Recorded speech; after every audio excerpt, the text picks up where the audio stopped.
Au départ, nous étions absolument opposés à ce que le transport routier soit sorti de la directive travailleurs détachés.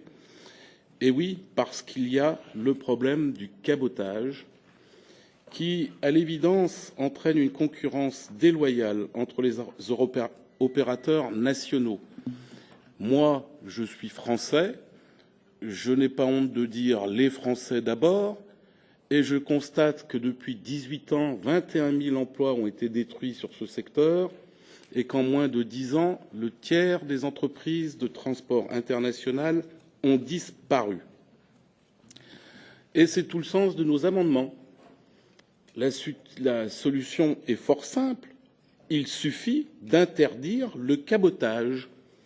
Et comme l'a dit l'intervenante précédente, on n'a plus ce phénomène de maquignonnage, 3 jours, 5 jours, 7 jours, où, effectivement, les chauffeurs routiers sont exploités. Il suffit d'interdire le cabotage. Voilà, vous avez une entreprise qui a besoin de livrer d'un point B, d'un État A vers un État B de l'Union européenne. Un transporteur routier international garde le marché, il fait la livraison, et s'il est doué, il essaye de ne pas revenir à vide ou de revenir chargé pour aller livrer un autre État membre. C'est la raison pour laquelle, si Martina, nous nous mettons d'accord pour cela, eh bien, on trouvera une solution simple.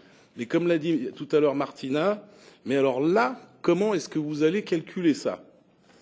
Ça va être très compliqué, quoi. Le chauffeur passe une journée en Allemagne, c'est les conditions de l'Allemagne.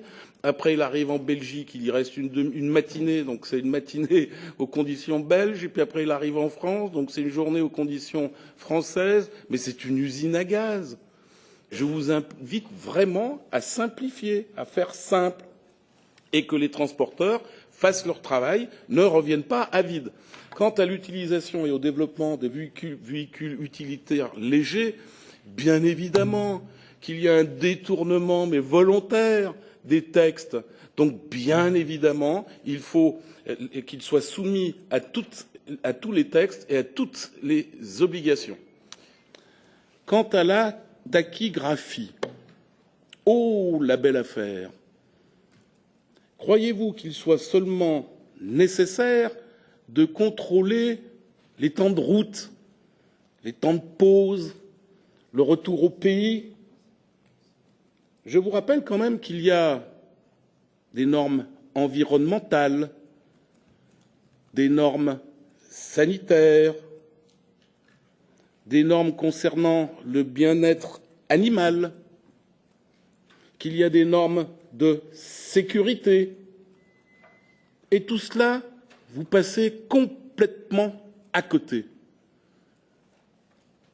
Bien sûr qu'il faut que le chauffeur soit protégé, puisque c'est un humain, vous l'avez dit. Mais il y a tout le reste. Il y a entre autres ce qu'il transporte. Et puis, il y a aussi l'utilisation de nos infrastructures routières. On voit les accidents fleurir un peu partout parce que l'autoroute est chère, eh bien on prend la nationale.